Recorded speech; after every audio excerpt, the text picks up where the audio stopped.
बात हो रही थी कूटनीतिक मोर्चे की। कूटनीतिक मोर्चे पर कैसे दोनों देश एक दूसरे से डील करना चाहते हैं। एक तरफ तीर तलवार गोली बारूद की भाषा बोली जा रही है, तो दूसरी तरफ दोनों देश ये भी संकेत दे रहे हैं कि बातचीत के दरवाजे बंद नहीं हुए हैं। एक तरफ दोनों देश एक दूसरे पर सख्ती दिखा रहे हैं, लेकिन दूसरी तरफ पर्दे के पीछे से कूटनीतिक चालें भी चली जा रही हैं। अमेरिका बार बार बातचीत की पेशकश कर रहा है। ईरान भी यह दिखाने में पीछे नहीं रहना चाहता कि हम बातचीत नहीं करना चाहते। आइए बातचीत कीजिए, हम बातचीत करने के लिए तैयार हैं। अगर तनाव कम करने के लिए बातचीत से कुछ हल निकल सकता है तो बेशक ईरान बातचीत करेगा। और इसलिए जहां पर कूटनीतिक मैदान में भी जंग लड़ी जा रही है, वहीं दूसरी तरफ तलवारें भी एक दूसरे के खिलाफ खींची जा रही है। ओमान में हुई बातचीत तो बेनतीजा रही, लेकिन अब ईरान ने यूरेनियम संवर्धन कम करने को लेकर बड़े संकेत दिए हैं। ईरान का कहना है कि अगर उस पर लगाए गए सारे इंटरनेशनल सैंक्शन को हटा दिया जाता है तो फिर वो अपने परमाणु कार्यक्रम पर विचार कर सकता है। तो क्या है ये ईरान की नई चाल? क्योंकि अभी तक ईरान ये कह रहा था कि वो परमाणु कार्यक्रम से पीछे नहीं हटेगा। ईरान की ओर से इस बैठक में विदेश मंत्री अब्बास अराक्ची शामिल हुए थे। अमेरिका की ओर से विशेष दूत स्टीव विटकॉफ शामिल हुए थे। ओमान के विदेश मंत्री मध्यस्थता कर रहे थे बद्र अल बुसैदी। बातचीत औपचारिक रूप से परोक्ष थी, इनडायरेक्ट थी। दोनों पक्ष अलग अलग कमरे में बैठकर संदेश ओमान के जरिए आदान प्रदान करते नजर आए, लेकिन अराक्ची और यूएस प्रतिनिधि के बीच सीमित सीधा संपर्क भी हुआ। यहां तक कि दोनों देशों के बीच हैंडशेक मोमेंट भी आया। अब हाथ मिले थे तो क्या दिल भी मिलने चाहिए थे? बातचीत का एजेंडा क्या था? ईरान और अमेरिका के बीच जिस बातचीत को कूटनीति की नई शुरुआत बताया जा रहा था, वो बातचीत तो फेल साबित हुई, लेकिन दावे बड़े किए गए, एजेंडा बहुत भारी था। अब नतीजा जो भी रहा हो, ईरान ने कहा कि बातचीत का मकसद सिर्फ ईरान के परमाणु कार्यक्रम पर केंद्रित है। मिसाइल प्रोग्राम, क्षेत्रीय सशस्त्र समूह या घरेलू राजनीति पर ईरान चर्चा नहीं करेगा। और ईरान ने यह भी क्लियर किया कि यूरेनियम एनरिचमेंट हम पूरी तरीके से क्लोज नहीं करेंगे। अब्बास अराक्ची ने कहा कि संवर्धन यूरेनियम ईरान का असंपूरक अधिकार है। हां, अगर अमेरिका युद्ध टालना चाहता है, ईरान से टकराव नहीं चाहता है, तो हम बातचीत के लिए तैयार हैं। और ईरान यह भरोसा देने के लिए तैयार है कि ईरान यूरेनियम का इस्तेमाल परमाणु बम बनाने के लिए नहीं करेगा। शांतिपूर्ण उपयोग पर बातचीत कर सकते हैं। अब अमेरिका क्या चाहता है? अमेरिका चाहता है कि सभी मुद्दों पर बातचीत हो, या व्यापक बातचीत होनी चाहिए। मिसाइल प्रोग्राम भी इस बातचीत में शामिल हो, क्योंकि जिस हिसाब से बैलिस्टिक मिसाइल और medium range ballistic missile Iran बना रहा है, उससे इजराइल और जो क्षेत्रीय सहयोगी हैं यूएस के, उनको डर लगता है। ईरान से किसी मिडिल ईस्ट के देश के पड़ती नहीं है। ईरान एक शिया कंट्री है। अमेरिका चाहता है कि ईरान के अंदर जो मानवाधिकार के मुद्दे हैं वो भी एजेंडा में आए।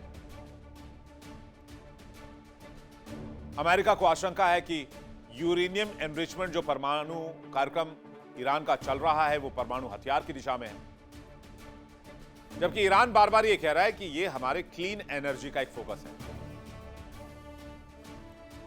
इस बैठक के बाद दोनों पक्ष ये कह रहे थे कि बातचीत तो बड़े पॉजिटिव माहौल में हुई, कोई ठोस समझौता नहीं हो पाया। आगे बातचीत जारी रखने पर सहमति भी बनी। बैठक के बाद भी ईरान ने दोहराया कि पूर्ण यूरेनियम संवर्धन बंद नहीं होगा। यानी वियना से लेकर वॉशिंगटन तक उम्मीदों का शोर था, लेकिन ईरान अमेरिका बातचीत की मेज पर बैठते ही असली सच सामने आ गया। एक तरफ अमेरिका की जिद, ईरान अपने परमाणु कार्यक्रम पूरी तरह से बंद करे। दूसरी तरफ ईरान का साफ संदेश, पहले पाबंदियां हटाओ, बाद में किसी तरह की बात होगी। एजेंडा लंबा था, परमाणु समझौता, प्रतिबंध, क्षेत्रीय सुरक्षा, तेल निर्यात, लेकिन हर मुद्दे पर दोनों के बीच सिर्फ टकराव, कोई आम सहमति नहीं। तो क्या ये बातचीत के नाम पर डिप्लोमेटिक ड्रामा चल रहा है? ना, भरोसा बन पाया, न रास्ता निकल पाया और तनाव अभी भी जस के तस है। अब ईरान यह कह रहा है कि अगर हमारे ऊपर लगे सारे सैंक्शन हटा दिए जाते हैं, जिससे कि ईरान को फ्रैंकली बहुत नुकसान हो चुका है। ईरान इकोनॉमिकली सफोकेट कर रहा है, चोक कर गया है। ईरान की इकोनॉमी धराशायी हो चुकी है। इसलिए ईरान एक ईमानदार पेशकश ये कर रहा है कि भाई अमेरिका ने जो सैंक्शंस लगाए हुए हैं और पश्चिमी देशों के दबाव में आकर जो प्रतिबंध ईरान पर लगाए, आप उनको हटा लीजिए। हम आपके साथ परमाणु कार्यक्रम पर भी बातचीत करने के लिए तैयार हैं और हो सकता है कि शायद ईरान IAEA इंटरनेशनल एजेंसी जो है उसको भी एंट्री दे दे ईरान में। यानी ईरान से एक ऐसा संकेत जिसने वॉशिंगटन से लेकर पश्चिम एशिया तक हलचल मचा दी। 37 साल में पहली बार ईरान के सर्वोच्च नेता अयतुल्ला अली खामनेई ने कहा है कि वो परमाणु कार्यक्रम पर भी बातचीत करने के लिए तैयार है। और पहली बार ऐसा हुआ कि खामनेई ने वायु सेना कमांडरों की बैठक से भी दूरी बनाई। सवाल यह है कि कहीं ये डिकॉय तो नहीं है ईरान का, कि टाइम बाय की कोशिश हो रही है और ईरान अपने बड़े बैलिस्टिक हथियारों की तैनाती कर रहा है, किसी बड़े टकराव से पहले की खामोशी, किसी तूफान से पहले का सन्नाटा। जबकि 1989 में सत्ता संभालने के बाद हर साल वायुसेना कमांडर्स को संबोधित करने वाले अयतुल्ला अली खामेनेई इस बार नजर नहीं आए।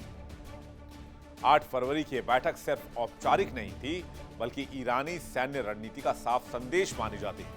लेकिन इस बार मंच खाली था। यह गैर मौजूदगी ऐसे वक्त में सामने आई है जब ईरान और अमेरिका के रिश्ते अपने सबसे नाजुक दौर से गुजर रहे हैं। रेड सी से लेकर Persian gulf, gulf of Oman में हर तरफ तनातनी है। जवाबी धमकियों ने माहौल को और ज्यादा विस्फोटक बना दिया है। और खामनेई बैठक में नहीं आ रहे हैं, जबकि ये कह रहे हैं कि हां ठीक है, हम बातचीत के लिए तैयार हैं, डिप्लोमेसी के लिए तैयार हैं। तो क्या खामनेई किसी बड़े एक्शन की तैयारी तो नहीं कर रहे? पर्दे के पीछे कोई और खेल तो नहीं खेल रहे? खामनेई किसी बड़े टकराव का इंतजाम तो नहीं कर रहे? विश्लेषकों का मानना है कि ईरान में सर्वोच्च नेता की अनुपस्थिति कमजोरी नहीं, बल्कि संदेश होती है।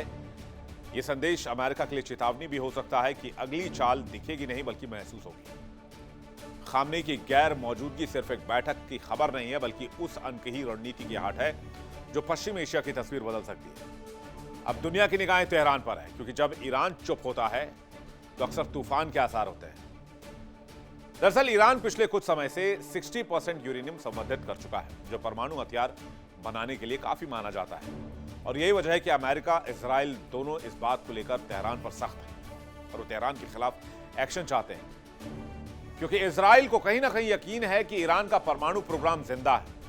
अमेरिका को भी ये डर है कि ईरान ने कहीं परमाणु हथियार तो नहीं बना लिए हैं। माना यह जाता है कि ईरान के पास 440 किलो 60% संवर्धित यूरेनियम है।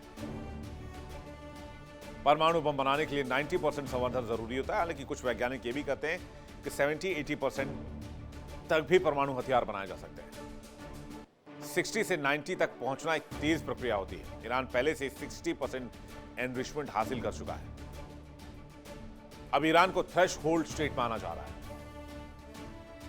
अब ईरान का परमाणु ठिकाना कहां है, यह भी जान लीजिए। नतांज सबसे पुराना है। अच्छा, नतांज के बारे में एक इंटरेस्टिंग फैक्ट यह है कि नतांज को बनाने में, स्थापित करने में अमेरिका ने हेल्प की थी।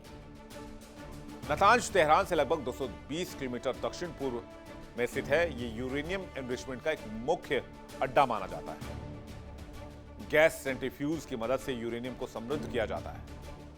इसके अलावा एक इलाका है फोर्डो, जो यूरेनियम एनरिचमेंट प्लांट के तौर पर जाना जाता है। कोम के उत्तर में पहाड़ों के भीतर से बनाया गया है। तेहरान से लगभग 100 किलोमीटर दूर है।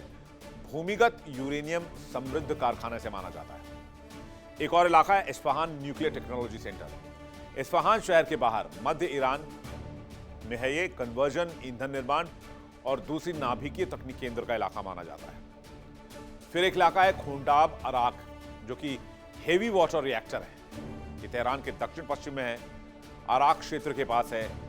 इसे पहले IR-40 के नाम से जाना जाता था। यह प्लूटोनियम उत्पादन के लिहाज से बहुत संवेदनशील है। फिर है तेहरान रिसर्च रिएक्टर, जो कि तेहरान में ही मौजूद है, यानी देश की राजधानी में। हालांकि तेहरान का यह दावा है कि मेडिकल उत्पादन के लिए प्रयोगशाला के तौर पर यह रिएक्टर काम करता है। इसे मेडिकली यूज करने के लिए इस्तेमाल करते हैं। इसका बम से या फिर ऊर्जा से कोई लेना देना नहीं है। एक न्यूक्लियर पावर प्लांट है बुशहर में, जो फारस की खाड़ी के किनारे है। ये ईरान की इकलौती कमर्शियल न्यूक्लियर पावर प्लांट है। रूस से ईंधन प्राप्त होता है और इस्तेमाल के बाद वापस भेजा जाता है। अमेरिका पर लगे जो धमकियों के आरोप हैं, जो युद्ध छेड़ने के आरोप हैं, इस बीच अमेरिका की तैनाती यह बता रही है कि युद्ध छेड़ने के नहीं, युद्ध करने के मूड में अमेरिका। जबकि ईरान पर लगे आर्थिक प्रतिबंध हटते ही यूरेनियम संवर्धन कार्यक्रम को सीमित करने का वादा ईरान ने एक बार फिर किया है। यानी कि कूटनीतिक बसात पर शय और मात का खेल खेला जा रहा है। कौन किसको कितना घुमा सकता है, कौन किसको ज्यादा टोपी पहना सकता है। डोनाल्ड ट्रंप को दिए संकेत में ईरान ने वॉशिंगटन में हलचल बढ़ा दी है। वहीं तेहरान के भीतर सत्ता संतुलन को लेकर भी नए सवाल खड़े हो रहे हैं। सर्वोच्च नेता आयतुल्लाह अली खामेनेई का बैठकों से दूरी बनाना इस बात की ओर इशारा कर रहा है कि ईरान या तो बहुत बड़ी तैयारी कर रहा है या फिर वो सैंक्शंस हटाने को लेकर यानी कि सौदेबाजी की राह पर वापस आना चाहता है। अब ये संयोग है, प्रयोग है, साजिश है, क्या है, ये तो आने वाले वक्त में पता चल पाएगा। लेकिन आर्थिक दबाव से जूझ रहा ईरान एक तरफ अमेरिका को नरमी के संदेश दे रहा है, तो दूसरी तरफ अपने कट्टरपंथी गुटों को साधने की कोशिश में लगा हुआ है। परमाणु कार्यक्रम पर लगाम का प्रस्ताव अमेरिका की तरफ से रखा जा रहा है। ईरान कह रहा है बातचीत के लिए तैयार है, क्योंकि उसे प्रतिबंधों से राहत चाहिए। दुनिया की निगाहें ट्रंप के अगले कदम पर है। क्या वो ईरान को मौका देंगे या फिर वो अंदर की खबर ढूंढ निकालेंगे कि आखिर ईरान किस तरह की तैयारी में लगा हुआ। अगर खामेनेई एक सैन्य बैठक में नहीं आ रहे तो खामेनेई क्या किसी बड़े ऑपरेशन को लीड करने वाले हैं? क्या युद्ध का एक बड़ा खाका खींचा जा रहा है, बड़ी तस्वीर उकेरी जा रही है? नजर हमारी रहेगी